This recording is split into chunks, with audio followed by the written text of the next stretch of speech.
اعوذ باللہ من الشیطان الرجیم بسم اللہ الرحمن الرحیم الصلاۃ والسلام علیک یا سیدی یا رسول اللہ وعلی آلک واصحابک یا حبیب اللہ۔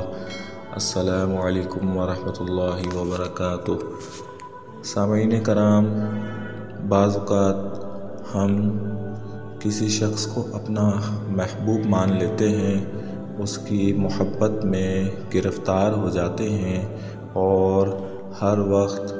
اس کے لیے اپنے دل میں نیک جذبات، نیک خواہشات رکھتے ہیں، چاہے وہ مرد ہو چاہے وہ عورت ہو۔ ہم اس کا ہر طرح سے خیال رکھنا چاہتے ہیں، اس سے گو نہ گو دل سے محبت کرنا شروع ہو جاتے ہیں، اور یوں ہمارا دل، ہمارا دماغ ہمارے اختیار میں نہیں رہتا۔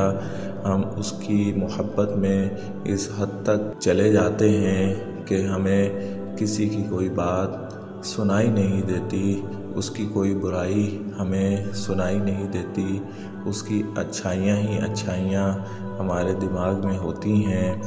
اور ہم اپنے اختیار میں نہیں رہتے۔ یہ کیفیت جو ہے، اس کا نام محبت ہے، اس کا نام دلی محبت ہے، اور ہم اب ہر وقت اپنے محبوب کے خیالوں میں گم رہتے ہیں، اس کے خیالوں میں کھوئے رہتے ہیں، زندگی بھر اس کا ساتھ پانا چاہتے ہیں، پوری زندگی اس کے ساتھ گزارنا چاہتے ہیں۔ تو سامعین کرام، اس میں کوئی قباحت نہیں، لیکن ایک پرابلم ہے، ایک مسئلہ ہے۔ ہمیں یہ نہیں معلوم کہ جس سے ہم شدید محبت کرنے لگے ہیں، جس کی چاہت ہمارے دل میں ہر وقت جوش مارتی ہے، جس کی محبت میں ہم دیوانے ہوئے جا رہے ہیں، کیا وہ شخص بھی ہم سے اتنی ہی محبت کرتا ہے؟ کیا وہ شخص بھی ہمارے لیے اتنا ہی بے چین ہے، اتنا ہی بے قرار ہے جتنا ہم ہیں؟ کیا وہ شخص ایسا تو نہیں کہ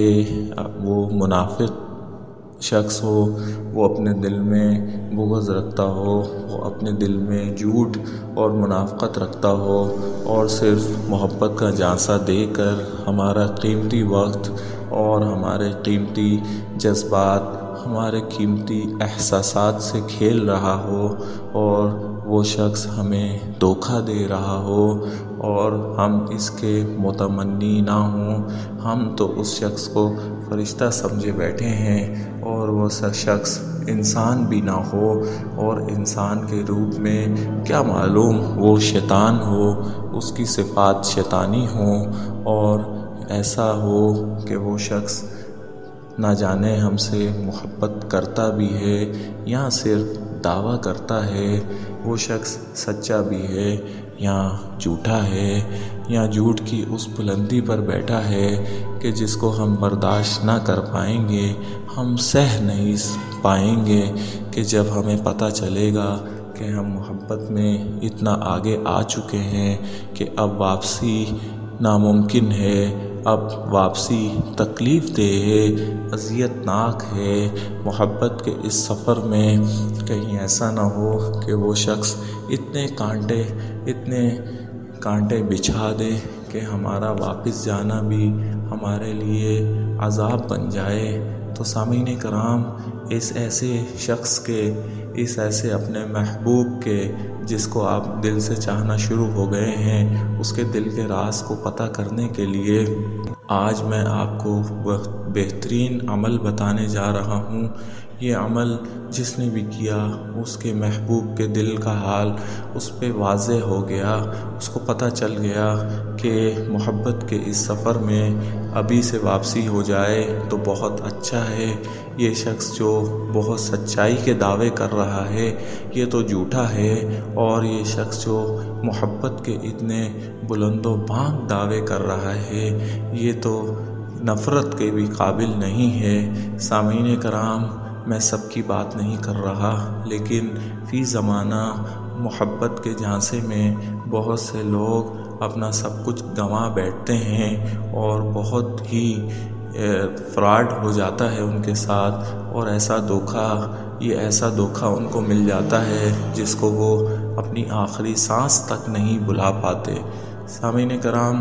اس وظیفے کو کرنے کا طریقہ میں آپ کو سمجھا دیتا ہوں، اور اس سے پہلے آپ سے یہ التماس ہے کہ آپ ہمارے نیکی کے اس کام کو آگے بڑھانے میں ہمارا ساتھ دیں اور اپنی دعاؤں میں ہمیں یاد رکھیں، ہم بھی اپنی دعاؤں میں آپ کو یاد رکھیں گے۔ اس کا طریقہ کار یہ ہے کہ نماز کی پابندی کریں اور عشاء کی نماز سے پہلے غسل کر لیں، اپنے کپڑوں پہ کوئی ہلکی پھلکی سی خوشبو لگا لیں، نماز کی ادائیگی کریں۔ عشاء کی نماز ادا کرنے کے بعد قبلہ رخ ہو کر 7 مرتبہ سرکار دو عالم صلی اللہ علیہ وآلہ وسلم پر درود شریف کا نذرانہ بھیجیں۔ درود شریف پڑھنے کے بعد قبلے کی طرف رخ کر کے رکھیں اور 121 مرتبہ یا رشید ارشدنی یا علیم علمنی من الحال، یا رشید ارشدنی یا علیم علمنی من الحال 121 مرتبہ یہ تسبیح پڑھیں، اور پھر 7 مرتبہ درود پاک کا نذرانہ دوبارہ سرکار دو عالم پر بھیجیں، اور اس کے بعد اپنے سیدھے ہاتھ پر پھونک مار لیں، اور پھر کسی سے بھی بات کیے بغیر آپ نے سونا ہے، اور سونا اس طرح سے ہے کہ سنت کے مطابق سونا ہے۔ اپنا سیدھا ہاتھ اپنے سیدھے گال کے نیچے رکھیں اور قبلہ رخ ہو کر سو جائیں، کسی سے بات نہیں کرنی، اور اسی طریقے کے مطابق سونا ہے۔ انشاءاللہ 3 سے 4 دنوں میں اس شخص کے دل کا حال آپ پر ظاہر ہو جائے گا، اس کے دل کی محبت کا حال آپ کے پر ظاہر ہو جائے گا، اس کے دل کی نفرت کا حال بھی آپ پر ظاہر ہو جائے گا، وہ سچا ہے وہ شخص یا جھوٹا ہے وہ شخص، یہ بھی آپ پر ظاہر ہو جائے گا، اور اللہ تبارک و تعالی آپ کو اس کے شر سے بھی محفوظ فرما دیں گے، اور اللہ تبارک و تعالی آپ پر اس کے تمام حال احوال کو منکشف فرما دیں گے۔ اللہ تبارک و تعالی سے دعا ہے کہ ہمیں ہر قسم کے شر سے محفوظ فرمائے اور ہمیں انسانوں کے شر سے بھی محفوظ فرمائے۔ آمین ثم آمین۔ السلام علیکم ورحمۃ اللہ وبرکاتہ۔